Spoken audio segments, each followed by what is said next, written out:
Merci d'avoir choisi Chérifla Télévision pour vous informer. Mesdames et messieurs, bonsoir. Bienvenue dans cette édition d'information. L'armée malienne annonce avoir repoussé une attaque terroriste dans la nuit du samedi à dimanche dans la localité de Benena, située à la frontière burkinabé. Plus de précisions avec Moussa Fomba.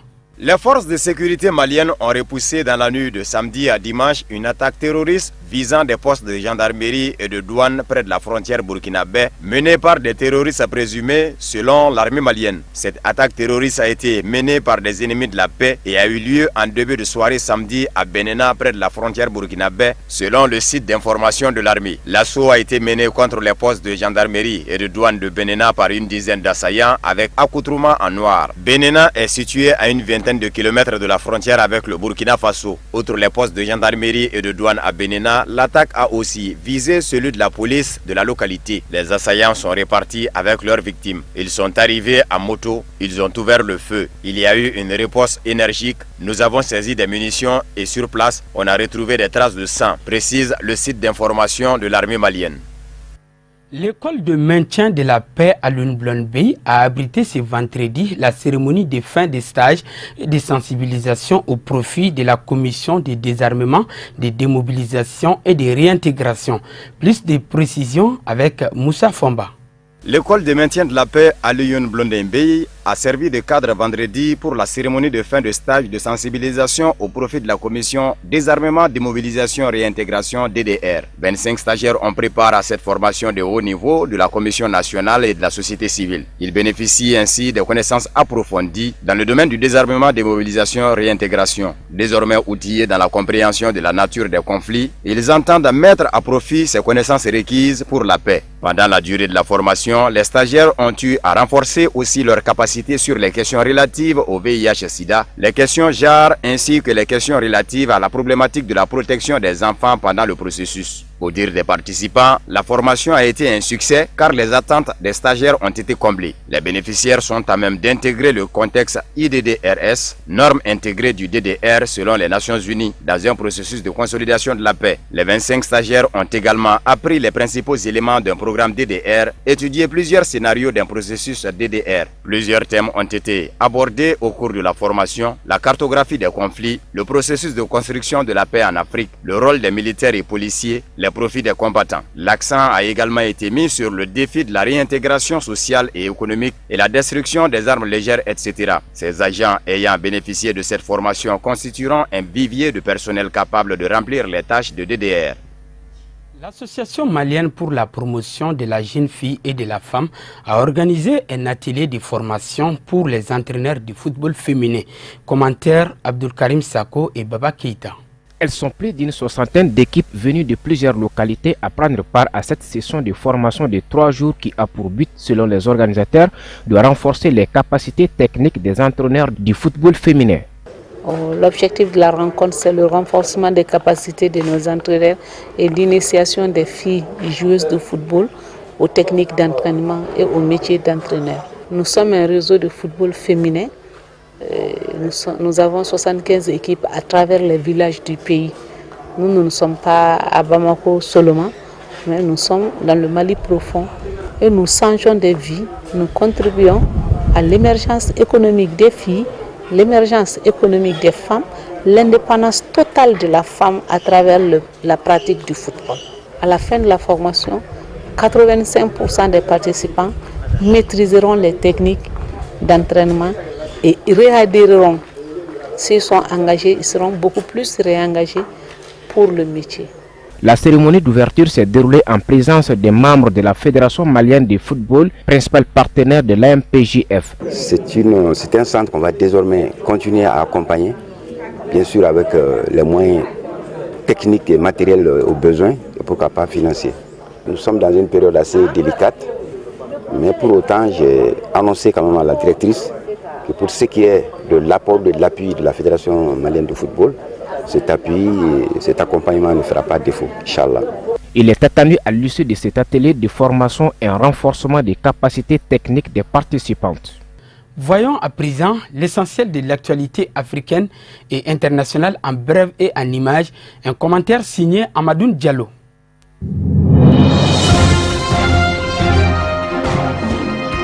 Bienvenue dans l'actualité internationale de ce lundi 10 juillet 2017. La campagne électorale en vue des législatives sénégalaises s'est officiellement ouverte dimanche 9 juillet à minuit. 165 sièges sont à pourvoir et il n'y a jamais eu autant de candidats, plus de 40 listes au niveau national. Une campagne particulière puisqu'elle devrait être marquée par le retour de l'ancien président Abdoulaye Wade, tête de liste nationale d'une partie de l'opposition, et parce qu'un autre candidat de l'opposition, le maire de Dakar, Khalifa Sall, fera lui probablement campagne en prison. La mouvance présidentielle avec la liste de la coalition Benno Bokk Yakaar, menée par le Premier ministre, organise un meeting d'ouverture aujourd'hui près de Touba, une étape obligatoire pour les candidats qui devraient se rendre à tour de rôle dans la ville sainte des Mourides, mais aussi à Tivaouane, cité religieuse de la confrérie des Tidianes.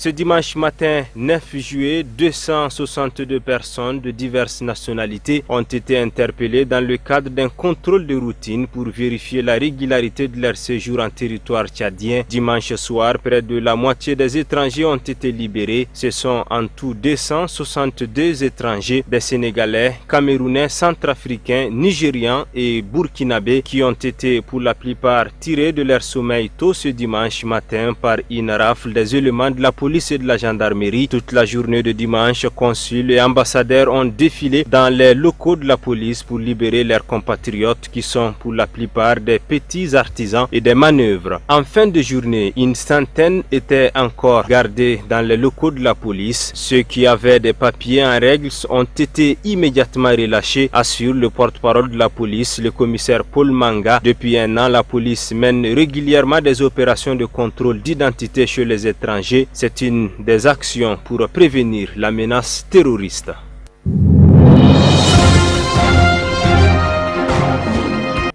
Cela fait 6 ans que le Soudan du Sud est devenu indépendant, mais il n'y a eu aucune célébration pour cet anniversaire dimanche 9 juillet. Comme l'an passé, les autorités de Juba estiment que l'État n'a pas les moyens de financer ce type d'événement. Pour le journaliste sud-soudanais Nial Bol Aken, ex-rédacteur en chef du journal The Citizen, cette décision est à l'image des nombreuses difficultés que rencontre ce jeune État. Même si le gouvernement avait financé les célébrations d'indépendance, personne n'y serait allé car les gens sont mécontents de la façon dont les autorités gèrent leurs préoccupations. Toute la population est déçue de subir cette guerre civile absurde qui leur est imposée. Personne dans la population ne veut de cette guerre, seules les autorités la poursuivent. Personne n'a donc la tête à faire la fête, rapporte Nial Bol Aken. La vie est une lutte de tous les jours, poursuit le journaliste.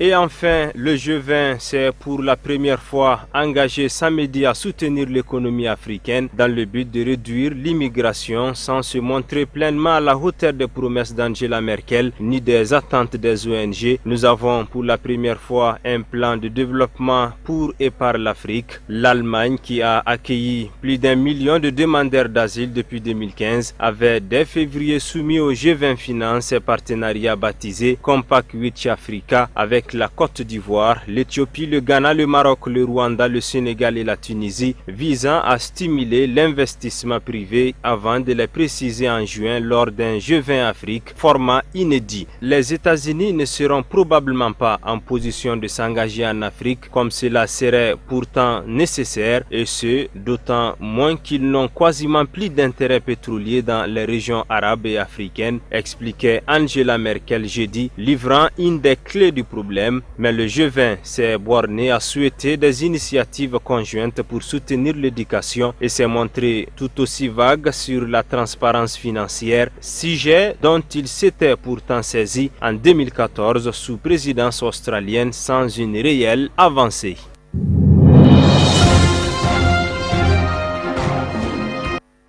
Avant de boucler ce journal, un mot de basketball. Les Djoliba Dames et l'USFAS ont remporté la Coupe du Mali de basketball face au Stade malien et l'AS Police. C'était ce samedi au Palais des Sports sous la présidence du ministre des Sports, Boubacar Traoré et Ibrahim Koulibaly. Le match des porteurs d'uniforme a été âprement disputé. L'AS Police en orange était au-dessus de l'Ispas du premier jusqu'au troisième quart-temps. C'est au dernier quart-temps que l'Ispas se retrouve en dominant la partie. D'abord, au premier quart-temps, l'AS Police tenait les bombes 17 contre 12. Ensuite, au second quart-temps, les hommes de Moussa Sougré maintiennent toujours la pression avec 30 contre 25. Lors du troisième quart-temps, le suspense s'installe avec 42 contre 41. Il a fallu attendre le dernier quart-temps, considéré comme le quart-temps de la vérité, pour que l'Union sportive des forces armées de la sécurité sorte les grands jeux avec des joueurs d'expérience en dominant la rencontre 66 contre 56. Je viens de faire le doublé, je suis tout erré, mais le doublé, c'est pas seulement moi, c'est toute une équipe.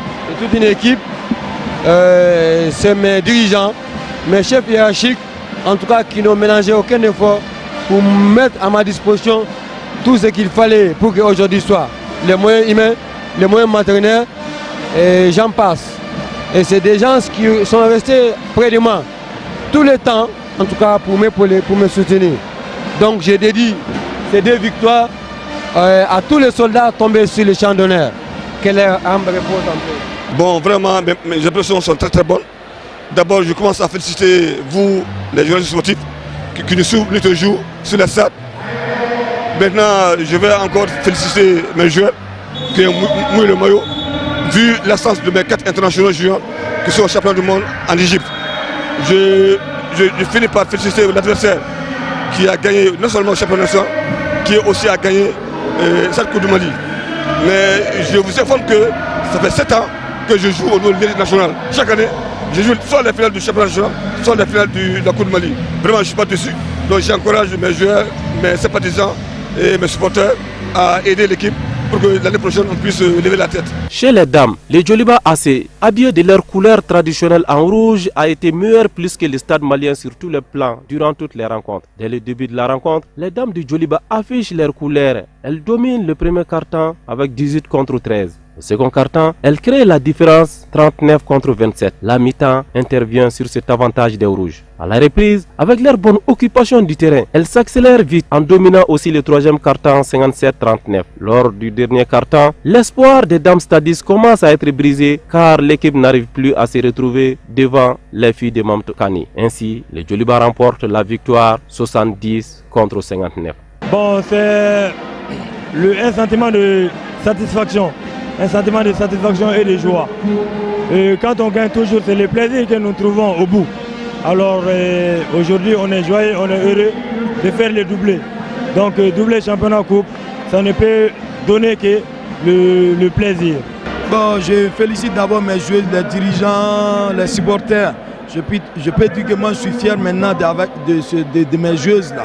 Maintenant le soir c'est un moment de grâce, il faut un gagnant et un perdant. Mais aujourd'hui vraiment en réalité ça n'a pas du tout marché, ça n'a pas marché, je reconnais.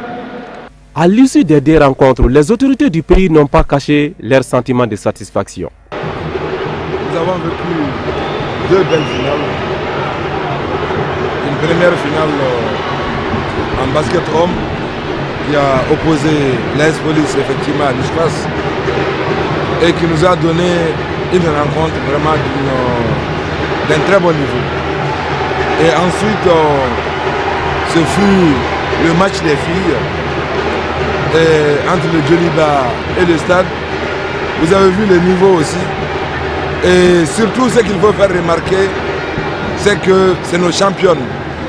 C'est nos championnes en U17, en U18, en U16, très souvent qui sont là. Et dans nos différentes équipes et qui permettent aujourd'hui de relever le niveau du championnat. Je ne suis pas surpris, en tout cas, à travers ce que nous voyons, que le basket à ce jour, en tout cas, puisse être l'une des fiertés du sport au Mali. Et pour rappel, le basket, le président nous l'avait dit, de l'indépendance à nos jours, le basket a remporté 12 trophées. Après ces 2 finales qui consacrent la fermeture de la saison sportive en basketball malien, place à présent à la préparation des aigles dames seniors en vue de la phase finale de l'afro-basket féminin qui aura lieu du 18 au 27 août prochain à Bamako. C'est cette belle victoire des dames du Djoliba et de l'USFAS qui met fin à cette édition d'information. Merci de l'avoir suivi. Bonne suite de programmes sur Cherifla TV. Au revoir, à demain.